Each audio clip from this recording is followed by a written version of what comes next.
Então, uma boa tarde a todos.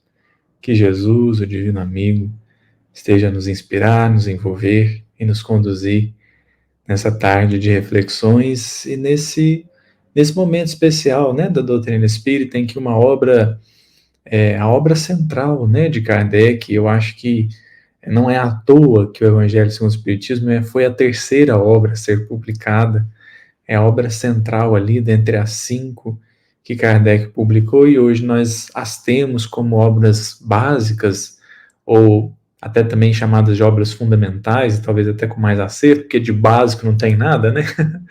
Tem de basilar, né? Básico no sentido de basilar, portanto, fundamentais, essenciais.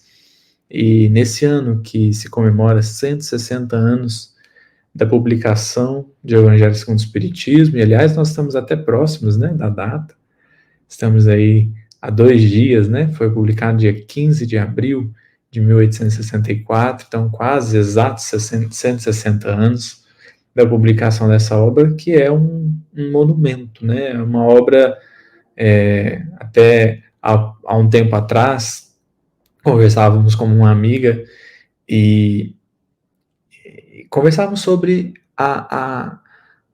como a obra de Kardec, como as mensagens nas obras de Kardec, em todas, né, não só no Evangelho, mas como todas as mensagens são oportunas e são elucidativas, né?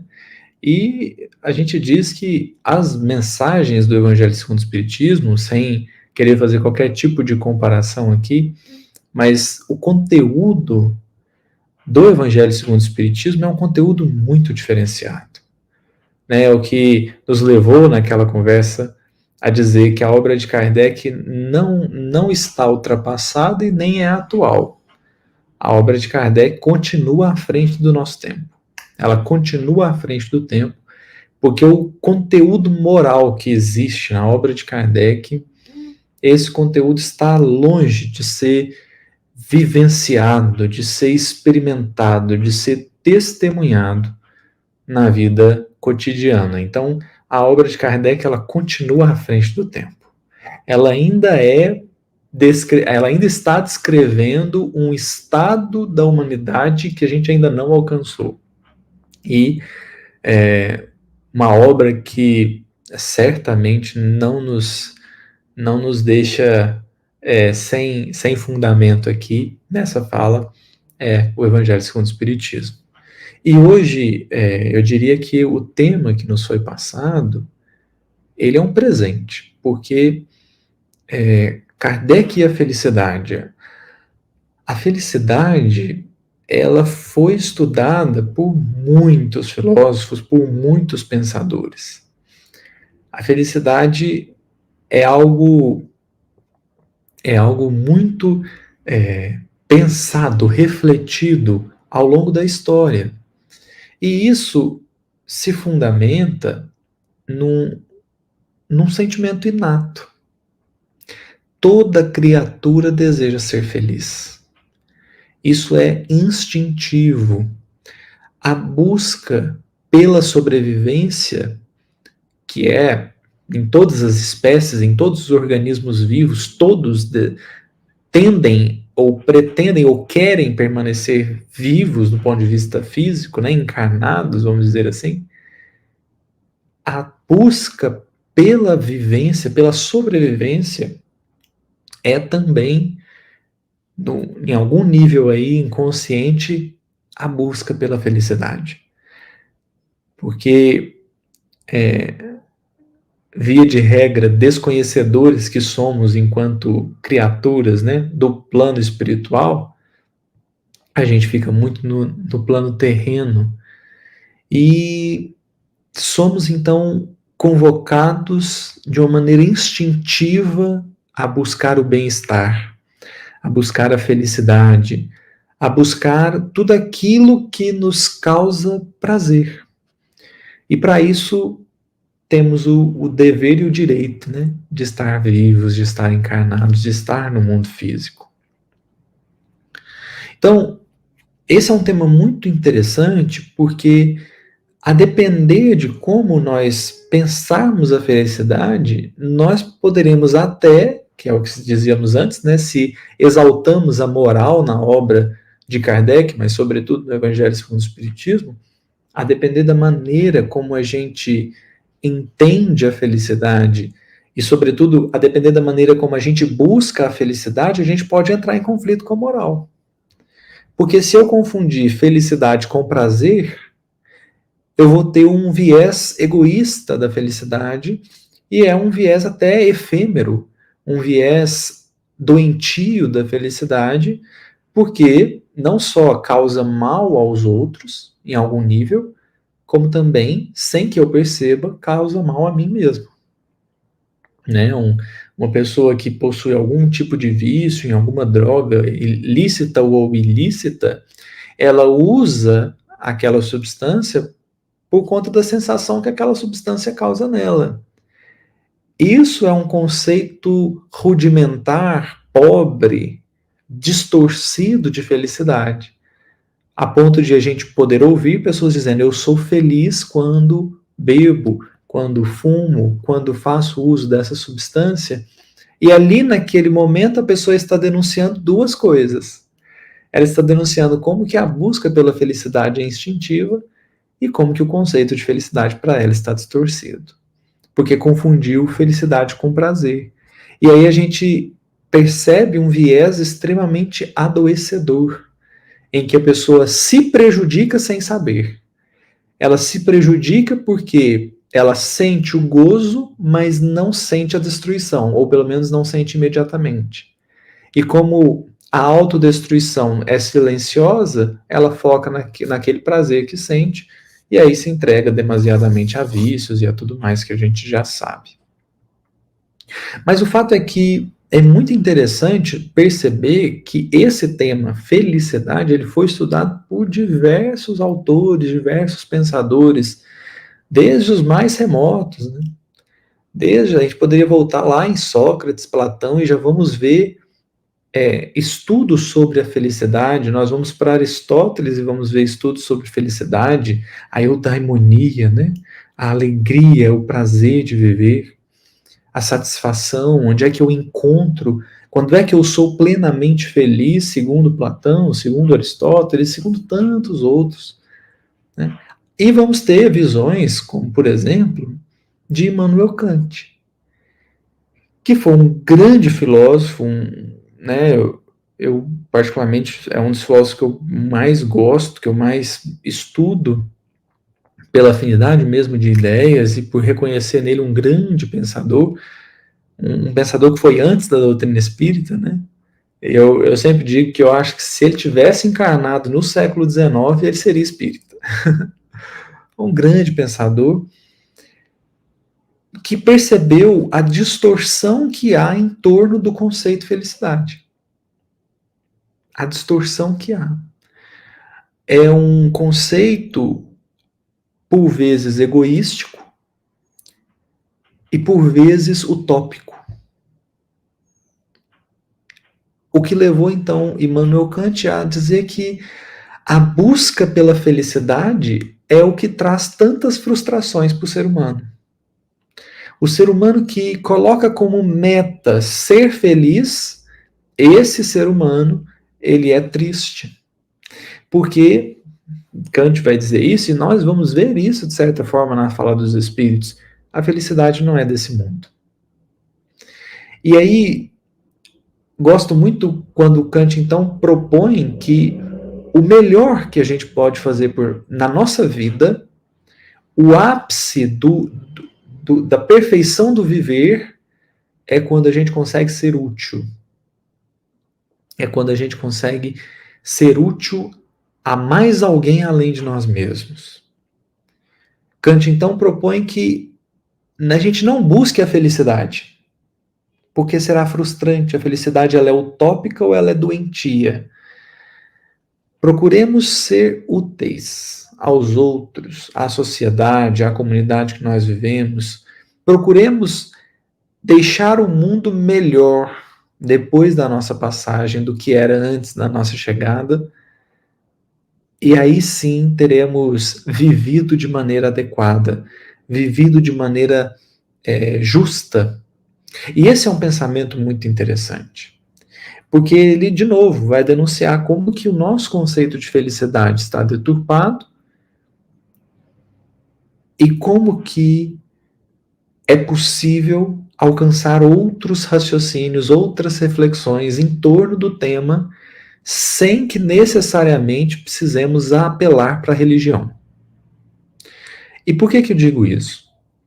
Porque ao longo da história humana, a religião muitas vezes vai nos conduzir a dois extremos. Dois extremos. E isso não pelo pensamento puro religioso, mas pela distorção que a gente causou na religião. Quais os dois extremos? O extremo do que eu não posso sofrer de jeito nenhum, que a minha vida tem que ser sempre um ápice de felicidade, de gozo, de alegria, de prazer, de bem-estar. Então eu não posso ter nenhum tipo de sofrimento. Ou nós vamos ver um culto ao sofrimento, como se o propósito da vida fosse o sofrer. E então a gente tem diversas perspectivas sobre o tema, de modo que a gente consegue perceber que é fato, é notório como que o conceito de felicidade está distorcido. A gente poderia, dentro da filosofia proposta por Kant, perguntar assim: o ser humano não tem que buscar ser feliz, ele tem que buscar ser útil. Mas não é aí que reside a felicidade? Não é justamente no que eu posso ofertar ao outro que reside a minha felicidade? E aí a gente vai perceber que, na verdade, o que Kant propôs, embora para ele fossem coisas distintas, hoje, com a doutrina espírita, a gente tem uma condição de perceber que, na verdade, o que ele está propondo é o conceito de felicidade, ou pelo menos, e aí é uma fala que os espíritos têm no Livro dos Espíritos, que tem no Evangelho segundo o Espiritismo, a felicidade possível de ser alcançada na Terra. A felicidade possível de ser alcançada na Terra. Então, de fato, o nosso pensamento, a nossa reflexão, ela vai caminhar através disso que Kant falou sobre utilidade. Não pelo utilitarismo, né? Que quer saber o que eu vou ganhar com isso. Não. Mas no conceito da utilidade que vai beirar para nós o conceito do servir. Servir uns aos outros, colaborar, cooperar, coparticipar, fazer junto, pensar junto, partilhar, conviver. Nesse sentido, e é o que os espíritos vão apontar, nesse sentido, nós vamos caminhar para uma noção mais justa e mais realista do que seja a felicidade. Para que a gente não viva uma utopia, do eterno prazer. Porque, na verdade, não existe, não é possível isso. Não é possível que alguém viva o eterno prazer, porque o prazer, na verdade, ele está ele está quando a gente passa de um nível de alegria para um nível acima. Mas alguém que só subisse eternamente esse nível de alegria, provavelmente não iria suportar. Não iria suportar o êxtase.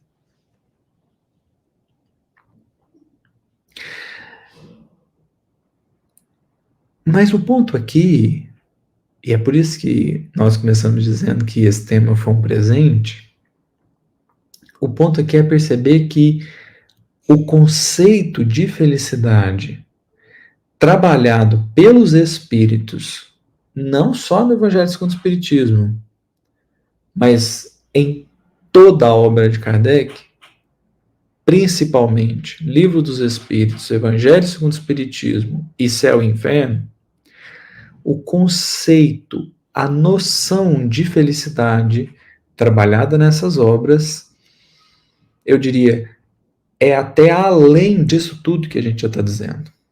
É também isso, porque a doutrina espírita vai nos ajudar a perceber a felicidade não no estouro do prazer, mas na constância da consciência tranquila. É constantemente um estado de consciência tranquila.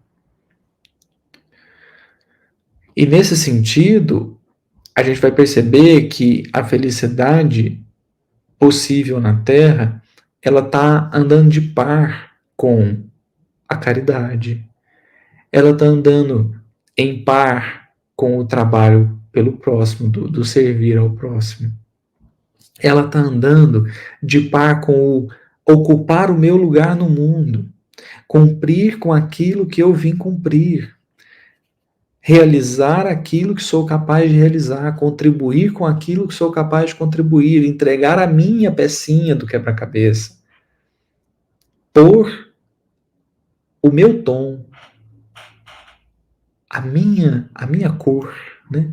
A cor do meu sentimento, dar a minha contribuição. A felicidade vai andar nisso, vai andar de par com tudo isso. Mas quando a gente olha para a obra de Kardec como um todo, a gente vê que vai ainda além. Vai ainda além.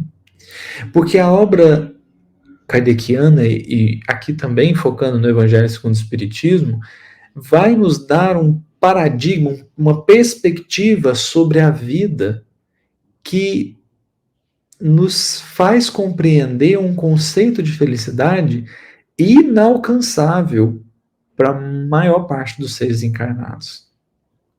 Por isso que Emmanuel vai escrever no livro Fonte Viva, capítulo 97, A Palavra da Cruz. Quase ao final da mensagem ele escreve assim: repitamos a palavra da cruz ao irmão que se afoga na carne e ele nos terá a conta de loucos. Por quê? Porque para muitos, esse conceito de felicidade trazido pelo Cristo, reforçado e fundamentado pela doutrina espírita, é loucura. Mas a questão é que a doutrina espírita apresenta uma perspectiva de vida tão nova, que se você for só no tema da felicidade, realmente vai parecer loucura. É preciso perceber o todo. A doutrina espírita não pode ser aprendida ou apresentada só em partes, como se cada parte funcionasse de maneira independente. Não, a doutrina espírita é um todo.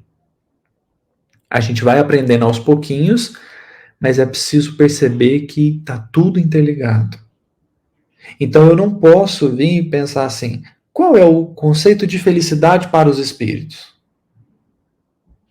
Porque isso não vai ser compreensível. Veja bem, se eu disser qual que é o conceito de felicidade para os espíritos, fala assim: é expiação, é sofrer, é passar por prova. Isso que é felicidade. Fala, mas que é isso? Isso aí é um desprazer enorme, isso aí é muito desagradável. Como é que eles enxergam felicidade nisso? É porque está faltando outras peças. Estamos precisando de outras peças para compreender por que os espíritos vão dizer que o servir é felicidade, que o expiar é felicidade, provar, ser provado é felicidade. Por que existe mais felicidade em apanhar do que bater?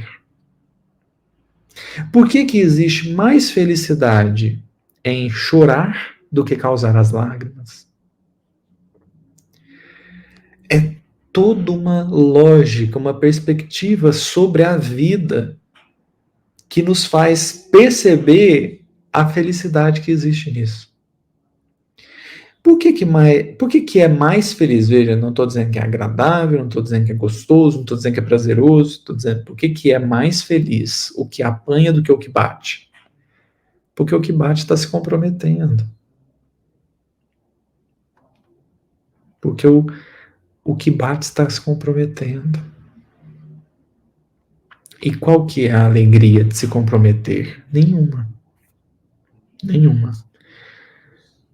Criar um nó no meu destino por conta de uma coisa que não era para eu fazer. Aquele que agride, aquele que causa lágrima, aquele que corrompe, aquele que faz o mal, ele pode experimentar um prazer, mas esse prazer ele só experimenta por causa da ignorância que ainda carrega. Mas esse que prejudica, esse que faz o mal, ele se comprometeu. E ao se comprometer, ele criou um nó no destino dele, que mais dia ou menos dia ele vai ser convidado a refazer, reajustar. E aí a gente começa a perceber como é que está tudo ligado. Tudo ligado. Porque, veja só, até o André Basílio, né, colocou aí posse do necessário, consciência tranquila, fé no futuro. Esse é um conceito que está apresentado lá no Livro dos Espíritos, né?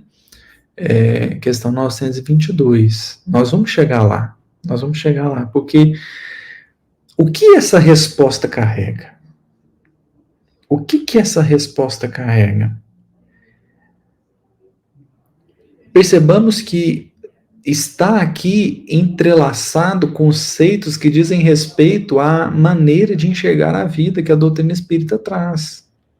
A partir do momento que eu me reconheço espírito imortal, a partir do momento que eu me reconheço uma criatura com um único dever principal, que é o do autoaprimoramento, que é o da purificação do meu sentimento, que é o da iluminação da minha inteligência como um todo, né? A partir do momento que eu reconheço que esse é o meu verdadeiro dever, que essa é a minha verdadeira tarefa, que esse é o real motivo pelo qual eu vim aqui para o plano físico, eu começo, e aí é o que Kardec vai trabalhar no Evangelho segundo o Espiritismo, lá no capítulo 2, eu começo a adotar o ponto de vista do espírito. E, sob o ponto de vista do espírito, servir é prazeroso, servir é agradável, porque é mais do que cumprir uma obrigação.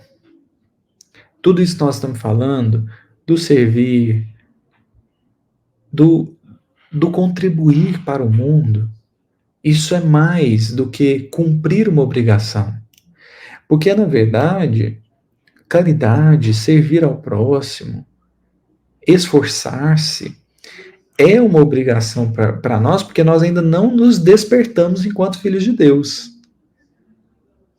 Porque o verdadeiro filho de Deus, que é o bem-aventurado, né? Se a gente for ver lá nas bem-aventuranças, é o último, é o primeiro e o último, né? Não, perdão, é o último. Bem-aventurados os pacificadores, que serão chamados filhos de Deus. Ou seja, eles alcançaram a posse do seu verdadeiro eu, né? Porque nós somos filhos de Deus, mas ser chamado filho de Deus, né? É diferente, né? Esses que alcançaram a posse do eu mesmo, esses já conseguiram perceber a alegria que há em contribuir para alguém, para a felicidade de alguém, para o bem-estar de alguém.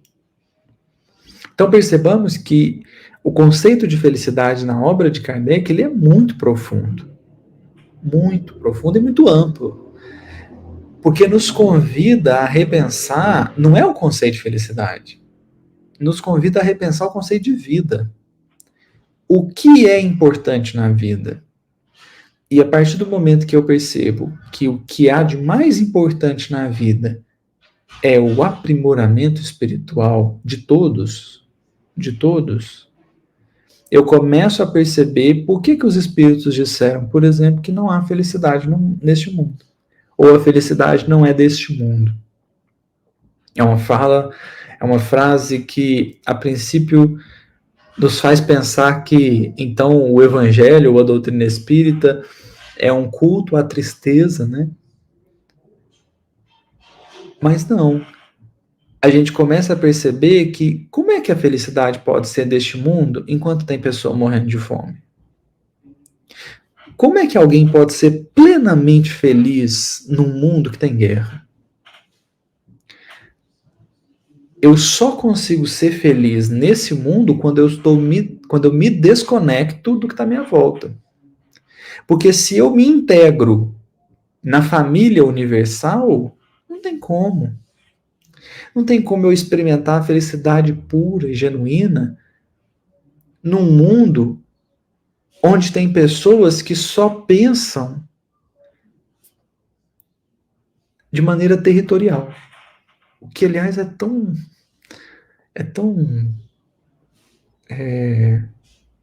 frustrante, né? Eu me lembro uma vez estava assistindo o Neil deGrasse, né, o apresentador do programa Cosmos, falando, e ele ia dizendo assim, imagina que você vai apresentar o planeta Terra para alguém, para um extraterrestre, né?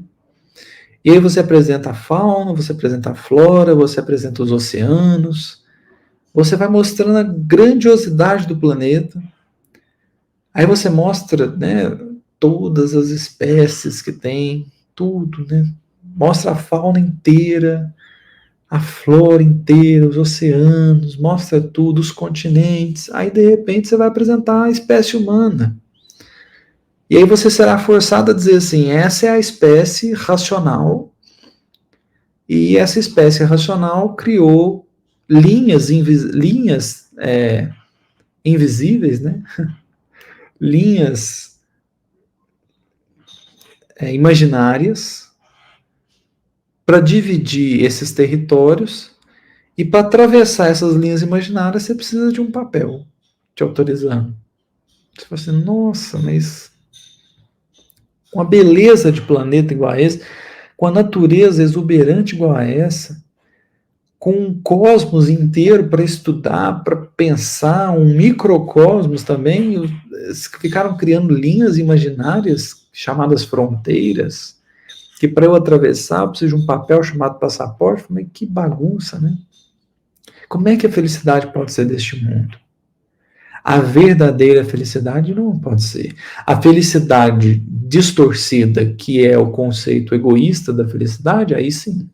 Aí eu posso tentar. Aí eu posso tentar. E aí vai ser frustrante que a gente cai no que Kant dizia. Vai ser frustrante porque nunca alcança. Porque a felicidade egoísta, ela é desejo. E o problema do desejo é ele só dura enquanto não foi saciado ainda. A partir do momento que ele foi saciado, ele deixa de existir. Então, eu acho que eu vou ser feliz quando eu alcançar uma certa posição social. Mas isso é desejo. Aí eu alcanço a posição social e não alcanço a felicidade. Porque tão logo tenho alcançado essa posição, eu percebo que falta substância, falta conteúdo espiritual naquilo. Então, os espíritos vão apresentar um conceito de felicidade muito profundo, que mexe em várias visões nossas. Visões sobre relacionamentos, sobre contextos. Contextos que, para o mundo, podem não ser bons, podem ser tristes, mas que o espírita verdadeiro, o cristão verdadeiro, consegue olhar e perceber a alegria de estar ali.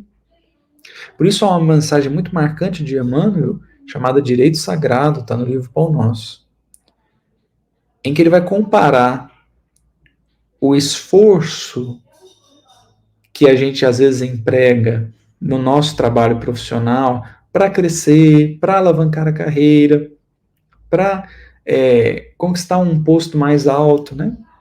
O esforço que é empregado nisso e como que isso é admirado, como que isso é aplaudido, e a nossa infantilidade em não perceber que com Jesus a lógica é a mesma. Do ponto de vista espiritual, a lógica é a mesma. Deveria haver um esforço incessante da criatura por alcançar uma posição espiritual melhor. Percebendo que custará tempo, custará lágrimas, custará esforço. Mas que fazer? Que fazer?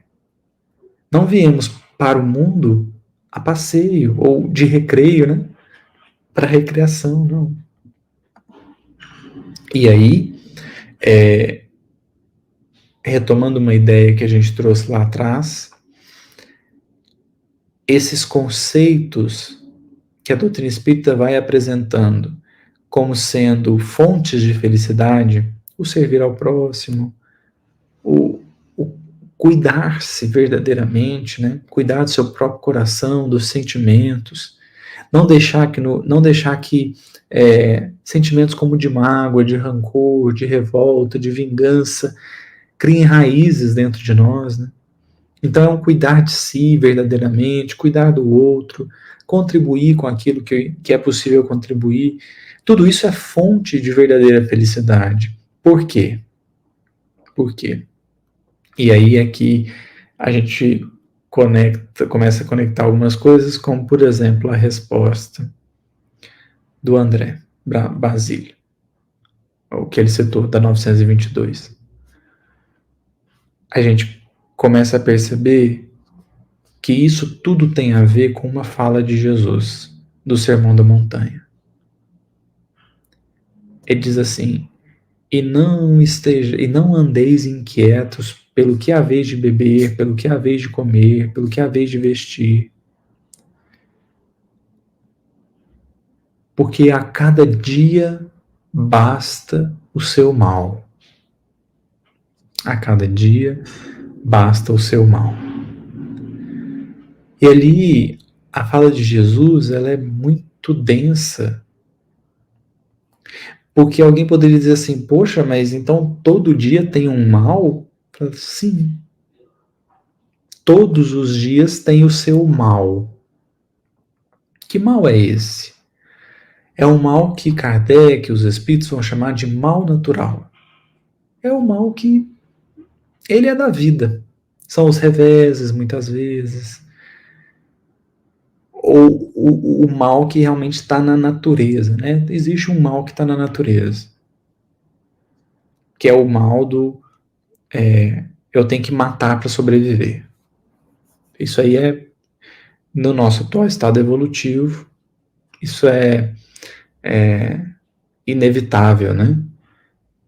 Eu morro se eu não usufruir dos bens da terra, eu morro. E existe um dever que é de ficar vivo. Então existe um mal natural. Esse mal é o que os espíritos vão dizer assim: embora necessário, o mal não deixa de ser o mal. Então eles vão dizer isso no livro dos espíritos. O que esse embora seja necessário? O mal natural. O mal natural ele é necessário, né? Então todos os dias tem o mal natural. Todos os dias tem o seu mal, né? É a situação daquele dia. Mas quando Jesus diz basta a cada dia o seu mal, ele está dizendo que o mal de hoje não reverbere amanhã. Que o mal de hoje seja apenas o mal natural, porque o que exceder do mal natural, esse mal que excedeu, ele vai ressoar amanhã. Isso é o que estávamos dizendo quando mencionamos: é melhor chorar do que fazer as lágrimas. Quem faz as lágrimas excedeu no mal. E esse excesso no mal vai reverberar na sua trajetória. Vai ressoar. Não bastou. O mal daquele dia não bastou. Ele excedeu e ele atingiu o amanhã e o depois de amanhã e séculos adiante. Por isso que os espíritos vão pontuar a consciência tranquila. Só traz consciência tranquila, só tem a consciência tranquila quem não se excedeu no mal.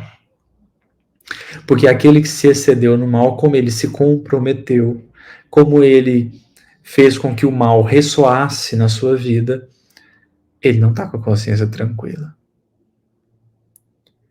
De modo então que o que é consciência tranquila? Cumprir o dever de cada dia. Posse do necessário. Por que posse do necessário? Porque os excessos são perdas. Os excessos são campo de perdição. Os espíritos não estão dizendo que a gente tem que que a gente tem que ter uma vida de privações. Não. Até porque a privação por si só, ela não causa nada. Quando Kardec vai perguntar, por exemplo, sobre a alimentação da carne. Assim, olha, a pessoa que acha que ela vai parar de comer carne, aí ela vai evoluir, isso é uma distorção. É uma distorção de pensamento. As privações por si só, elas não produzem o efeito salutar. O que produz o efeito salutar é a motivação pelo qual eu vou passar pela privação, ainda que voluntária. Né? Ainda que voluntária. Mas então, a ideia não é uma vida de privações. A ideia é uma vida sem excessos. E nessa tecla eles vão bater muitas vezes. Muitas vezes. Por exemplo, Kardec pergunta, se não me falha a memória, é isso mesmo. Questão 633. 633. A 632 foi a pergunta que ele fez assim, ó. Tudo bem que nós temos a regra do não faça ao outro aquilo que você quer que faça para você, ou não faça ao outro aquilo que você não quer que faça para você. Mas o homem não pode se enganar e achar que faz o bem quando na verdade ele está fazendo mal?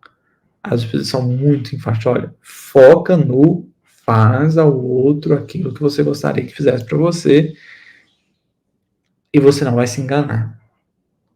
Kardec no Evangelho segundo o Espiritismo vai comentar que essa fala vem junto com o amor ao próximo, e quando você ama o outro e faz por ele aquilo que você gostaria que fizessem para você, você faz bem. É quase que inevitável.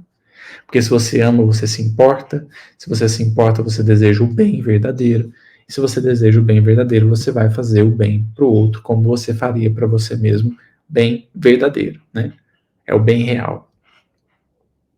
Aí na questão 633, o Kardec fala assim, tudo bem, na lei de reciprocidade, de solidariedade, que é essa, né, faça ao outro aquilo que eu gostaria que ele me fizesse, tá aí a moral das relações.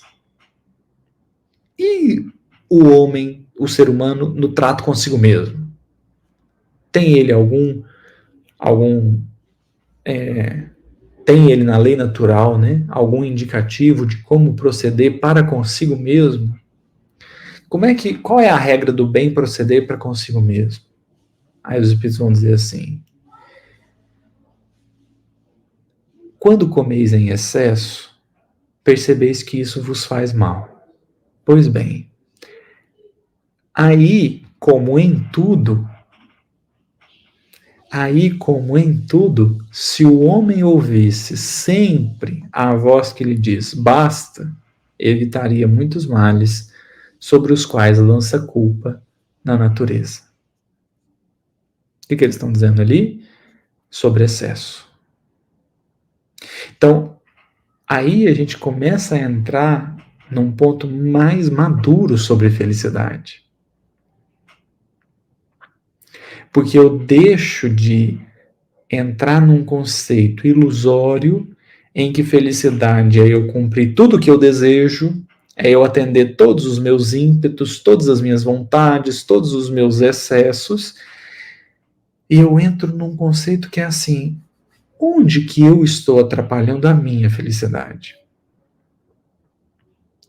E isso é a mesma coisa que perguntar, onde é que eu estou me excedendo? Qual que é o meu excesso? Onde é que eu não estou sabendo parar? E ali nós vamos ver a causa da infelicidade. Os espíritos vão dizer isso muitas vezes. O homem, o ser humano, né, é quase sempre o autor da sua própria infelicidade, porque se lança aos excessos, porque não se contenta com o que tem, com o que lhe é dado. E aí a gente percebe os excessos em todas as áreas. Por isso que os espíritos na 922 vão falar: posse do necessário, consciência tranquila, fé no futuro. Como assim? Posse do necessário. Não tem excesso no âmbito material. Consciência tranquila. Não tem excesso nas relações com o outro. Só vive de consciência tranquila quem cumpre o próprio dever. Então, consciência tranquila, ausência de excesso nas relações. Fé no futuro, ausência de excesso de si mesmo. Porque o maior obstáculo à fé no futuro se chama orgulho. E orgulho é o excesso de si. É o excesso de si mesmo.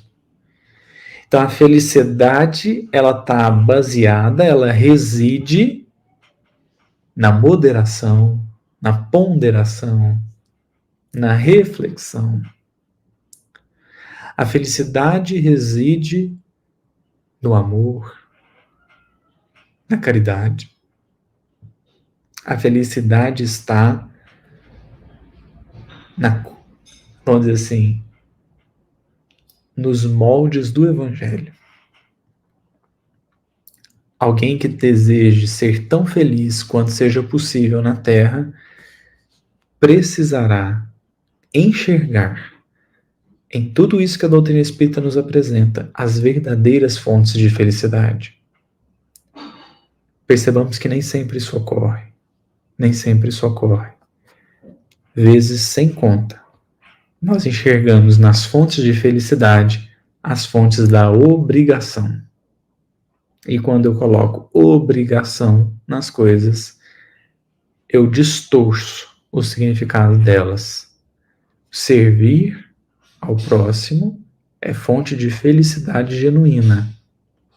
Se eu converti isso em obrigação, eu me desconectei do sentido verdadeiro e me conectei a um sentido distorcido.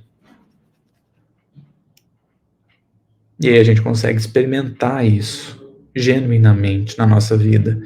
Quando a gente consegue ser útil, quando a gente consegue cumprir o nosso papel. Para tudo isso, é preciso de uma premissa. E nós encerramos aqui.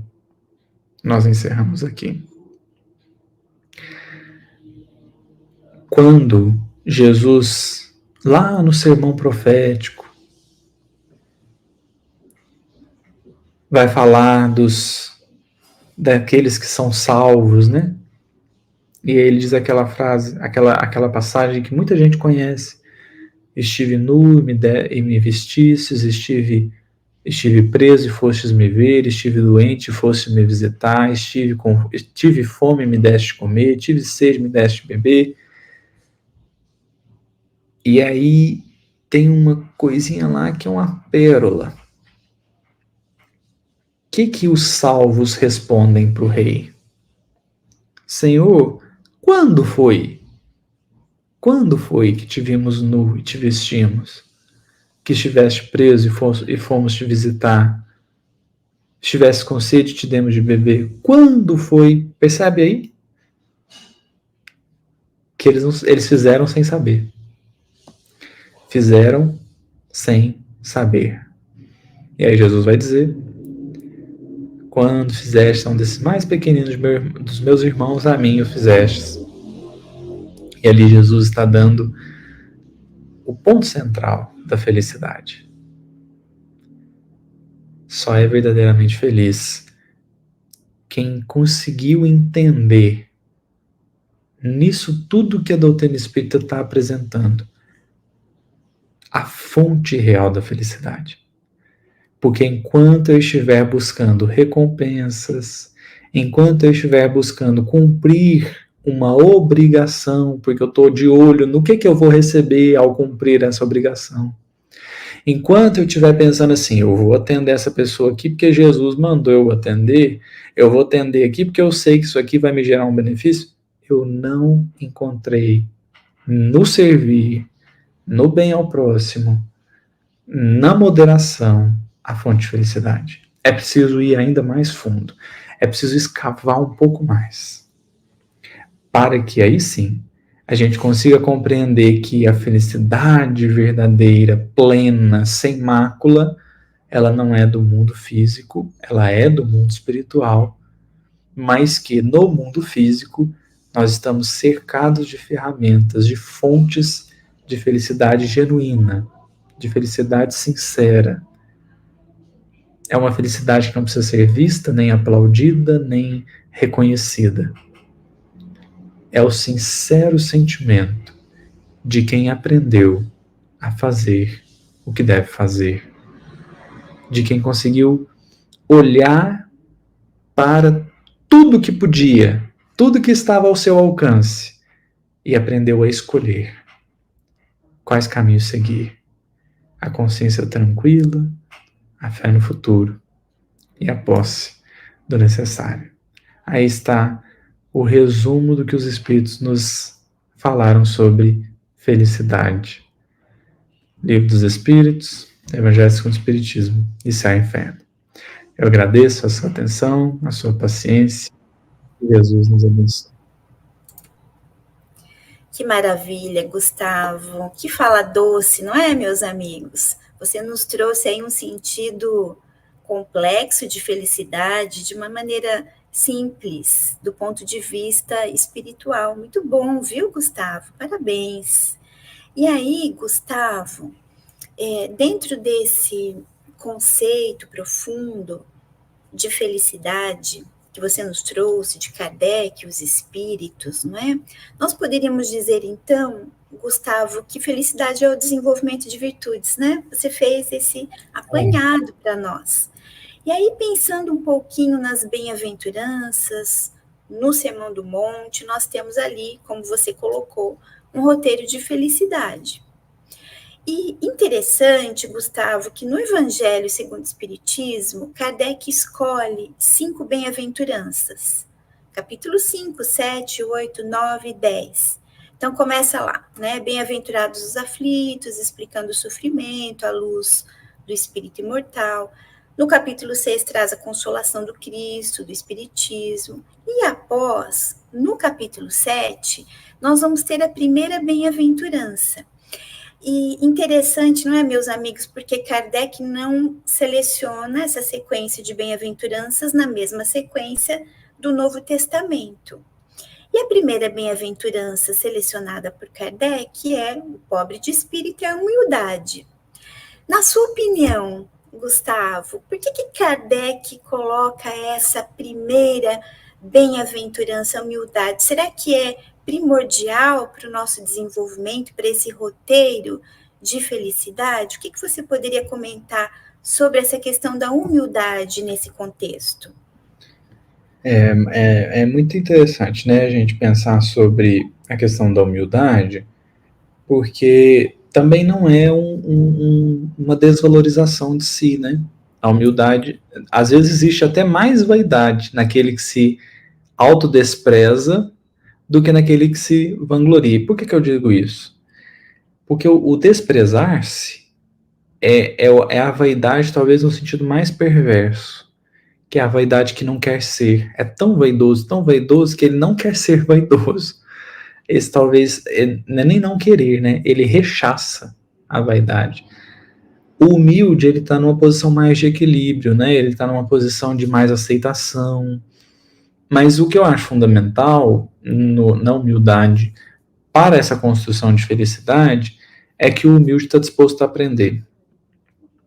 Né? O humilde ele está disposto a aprender com a vida, a aprender com as pessoas. E o grande problema de a gente não querer aprender é que a gente vai começar a nutrir certezas. E assim, não é que a gente não tenha a verdade. A gente tem. Eu creio que na obra de Kardec, se a gente pegar a obra de Kardec, a gente vai ver muitas coisas verdadeiras ali, assim, trazendo para o nosso mundo. A gente vai ter acesso a parte da verdade que nos é possível. Só que quando o encarnado começa a nutrir certezas sobre a vida, sobre as coisas, eu acho que ele começa a experimentar um pouquinho das frustrações. Porque Paulo vai dizer na carta aos Coríntios: Deus escolheu as coisas loucas para confundir as sábias, as coisas fracas para confundir as fortes, as coisas que não são para reduzir a nada as que são, a fim de que ninguém se vanglorie na presença de Deus. Ou seja, adotar a posição do aprendiz, de quem ainda está. Emmanuel tem uma expressão que eu gosto muito, né? Ele diz assim: aprendendo a conhecer. Quem ainda está aprendendo a conhecer nos coloca numa posição de. Nos coloca numa posição de edificação verdadeira, né? Eu começo a aprender com a vida, com as pessoas. Eu não chego achando que eu sei tudo. Eu não chego achando que eu vou sempre ser o professor. Não, eu ouço. E isso é tão interessante porque é como se a gente fosse percebendo o próprio tamanho, né? Como se a gente fosse se conhecendo verdadeiramente, sabendo, nossa, eu realmente ainda tenho muito que aprender, tenho muito que entender, né? Então eu acho que a humildade está intimamente ligada com esse conceito ou com essa visão de felicidade que os espíritos trazem, porque o orgulhoso, aquele que está cheio de si, ele ou está vivendo frustração ou ele está vivendo desespero. Busquemos a fonte do desespero e a gente vai chegar no orgulho. Então a humildade é essa posição mais serena sobre a vida, né? Muito bom, Gustavo. Então, meus amigos, esse roteiro de felicidade começa no combate ao orgulho, né, Gustavo? Excelente. Donizete, fique à vontade para fazer seus comentários.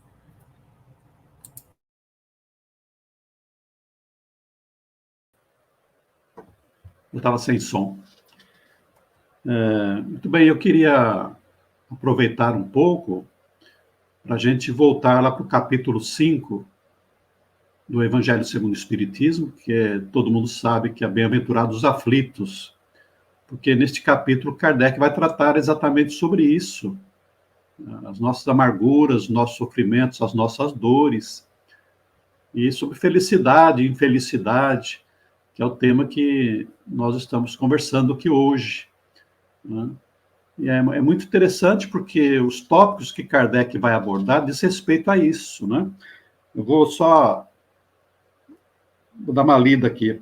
A felicidade não é deste mundo, né? Depois ele vai lá para frente falar sobre a infelicidade real, né? E lá na primeira mensagem, que é do cardeal Morlotti, ele começa lá: não sou feliz, a felicidade não foi feita para mim, exclama o homem geral. E é mais ou menos isso, né? Porque nós somos os eternos reclamões da vida. Nós não estamos satisfeitos com quase nada que a vida nos oferece. E reclamamos da dificuldade financeira, reclamamos da doença, reclamamos do tempo. E parece que este mundo realmente não é feliz, né? Não somos felizes aqui neste mundo. E esse cardeal, ele fala num trecho aqui, né, que nem a fortuna, nem o poder e nem mesmo a juventude florescente são condições essenciais da felicidade, porque o nosso olhar está muito voltado para o hoje, para agora, para as coisas materiais. O Espiritismo nos oferece uma visão de imortalidade, né? Então, eu queria ouvir um pouco você sobre isso, né? Qual que é, de fato, né? Você já falou bastante sobre isso, né? Você acha que a vida futura, né, nós temos que ficar preocupados com essa felicidade na Terra, ou nós temos que saber que aqui nós vamos ter dores, problemas, e visarmos mais a vida imortal, a felicidade, que é uma decorrência de Jesus, né? As bem-aventuranças não são para agora, são para o futuro. Sim, Então, meu amigo, assim, é por isso que eu acho o tema é fantástico, né? Porque pensar a felicidade com o olhar da doutrina espírita, isso daria aí horas de conversa, né? Porque esse ponto que você trouxe, eu acho que ele é, assim, crucial. Aí, por isso também citamos a obra Céu e Inferno. Lá no Código Penal da Vida Futura, a gente vai ler Kardec dizendo qual é a verdadeira causa da infelicidade. E ele vai pontuar que a verdadeira causa da infelicidade é a imperfeição moral. Então, por que eu sou infeliz? Porque eu sou imperfeito. Então, é muito fácil a gente perceber isso. É assim, troca o espírito, põe outro espírito no meu lugar. Se a condição dele melhora, é porque o problema está em mim, né? Então, Jesus no meu lugar seria muito mais feliz do que eu sou. Por que eu sou infeliz? Porque eu sou imperfeito. E por que eu acho isso fantástico? Porque isso nos mostra, na ótica do sofrimento, o que é causa e o que é efeito. E às vezes a gente confunde as duas coisas. O que eu quero dizer? A gente parte de uma premissa de que a gente é feliz e aí alguma coisa acontece que nos causa sofrimento. Como se a causa do meu sofrimento estivesse fora. Então, assim, nossa, estava tudo bem comigo, aí eu descobri uma doença, agora eu estou triste. Tava tudo bem comigo, aí o meu relacionamento terminou, agora eu tô triste. E aí a gente vai sempre colocando fora como se o externo é que fosse causa de infelicidade. E ali está Kardec dizendo que, na verdade, a causa da infelicidade é interior. Então, tem duas maneiras da gente entender isso, né? E eu acho que é o que entra no que o Donizete estava colocando. Eu posso pensar a minha imperfeição ela é causa de infelicidade de duas maneiras distintas. A primeira, e talvez mais imediata, é eu só estou sofrendo por aquela situação porque eu sou imperfeito. Então, eu só estou sofrendo com alguma doença, com algum término de relacionamento, com as coisas da vida. Eu só estou sofrendo porque eu sou imperfeito. Isso não é uma crítica para ninguém. Eu não estou criticando ninguém, isso é uma condição nossa.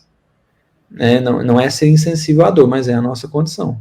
Eu sofro porque eu sou imperfeito. Esse é um viés de entendimento da fala de Kardec que eu acho que procede. O Chico passou por situações que, por muito menos, derrubam um punhado de gente, né? E o Chico estava lá, Kardec também. Agora, um outro viés que eu acho até mais interessante é pensar assim, eu já estava sofrendo antes, só que eu não sabia. Eu já estava em sofrimento antes, porque a imperfeição moral, ela é causa incessante de sofrimento. O egoísta é incessantemente infeliz, o tempo inteiro, porque ele nunca está no gozo completo que ele gostaria. Então, a imperfeição moral, ela é uma fonte incessante de sofrimento. A dor que acontece fora, ela vem me mostrar o sofrimento que estava acontecendo dentro e eu não estava sabendo. Porque o egoísta, ele já é infeliz. Só que aí ele vem e passa por uma perda. Para ele despertar. Por tanto que ele estava pegado. O tanto que ele estava prendendo, né, o outro, ou mesmo uma situação. Então, e é por isso que eu acho esse capítulo 5 do Evangelho segundo o Espiritismo tão interessante. Porque vai tratar da aflição de um outro ponto de vista. Vai tratar das aflições de um outro ponto de vista. Então, Kardec vai escrever o Justiça das Aflições, causas anteriores, causas atuais, causas anteriores das aflições. E vai, nas mensagens também, como o Donizete estava citando, a felicidade não é deste mundo, o bem e o mal sofrer, o mal e o remédio, de Santo Agostinho, que vai nos descortinando uma visão sobre a dor, sobre a aflição, muito mais madura. Onde então eu começo a perceber que o sofrimento ou a dor que chegou para mim, ela está me alertando a um trabalho que eu preciso fazer dentro de mim. E, portanto, ela é fruto da misericórdia, não da punição. É o cuidado de Deus para comigo. É Deus me dizendo assim, meu filho, você estava sofrendo tanto, só que você não estava sabendo. Aí eu te pus uma situação para você entender o tanto que você estava sofrendo. Porque eu não passo a sofrer quando a dor chega. Eu estava sofrendo antes. A dor só me mostrou onde é que estava o sofrimento. Por isso que a dor não causa o sofrimento. A dor é efeito do sofrimento. Ele já estava lá. Porque quem causa o sofrimento é a imperfeição. O sofrimento já estava lá. A aflição chegou para me ajudar a lidar com a imperfeição, que no final das contas me ajuda a lidar com o sofrimento. E aí então a gente começa a perceber na vida um mecanismo pedagógico da justiça, para eu verdadeiramente aprimorar meu coração, para eu parar de ser tão apegado, para eu parar de ser tão mesquinho às vezes, tão egoísta, para eu perceber que eu não sou tão grande como eu acho que eu sou, e tá tudo bem. É isso mesmo, isso não é promover o desânimo ou desprezar, não. É perceber quem eu realmente sou e viver bem com essa condição. Viver bem assim, né? Estou aqui, sou pequeno mesmo, não consigo fazer grandes coisas, mas estou aqui, dando a minha contribuição, trazendo o que eu posso trazer, e é isso. Né? Muito bom, Gustavo, Donizete. Olha, nós adoramos a sua fala, viu, Gustavo? Temos aqui vários agradecimentos dos nossos amigos que estão presentes, viu? E nós queremos agradecer imensamente a sua presença, Gustavo. Eu que agradeço, minha amiga. Muito obrigada, Gustavo. Donizete, algumas considerações? Só queria aproveitar uma última colocação. Se a infelicidade está dentro de nós, muita gente fala assim, o fulano não me faz feliz. Essa história, né? Será que as pessoas não podem me fazer feliz ou não podem me ajudar a ser melhor e mais feliz? Isso é interessante, meu amigo. Eu acho, é por isso que aí acho que a gente volta na questão da humildade, né? As pessoas à minha volta, elas podem contribuir muito comigo.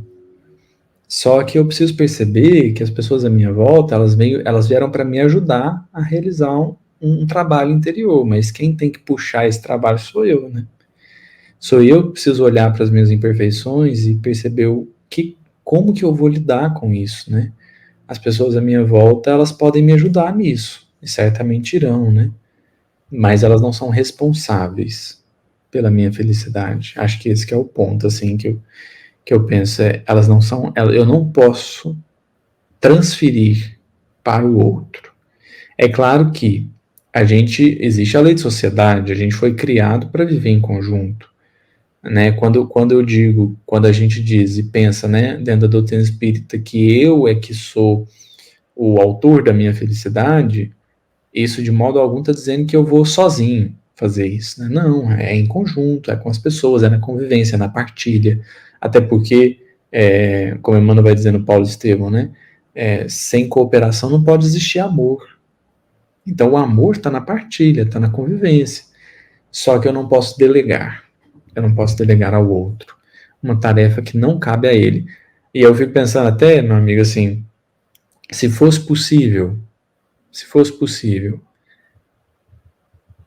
fazer o outro feliz, Jesus já tinha feito por nós. Se ele não fez, é porque não dá. Aí a gente que tem que fazer, a gente que tem que pegar e falar, não, tudo bem, nós vamos aproveitar o momento, as ferramentas, tudo que é externo, mas existe um trabalho que é dentro, e a gente precisa fazer. Muito bem, obrigado. Muito bom, Gustavo. Muito obrigada mais uma vez. Donizete, obrigada também pela participação. Queridos amigos, nós queremos agradecer a presença de todos, vamos agradecer a Deus, a Jesus, pelas excelentes explanações da tarde. Gustavo, suas palavras finais, meu amigo. Eu quero só agradecer a você, Karina, ao Donizete. Acho que esse bate-papo valeu mais do que a live inteira. E agradecer a todos que estiveram aí conosco, nos acompanhando, dando as suas contribuições também. É sempre muito bom quando a gente se reúne em torno do Evangelho, é uma alegria para mim poder fazer parte disso. Obrigado, que Jesus nos fortaleça a todos.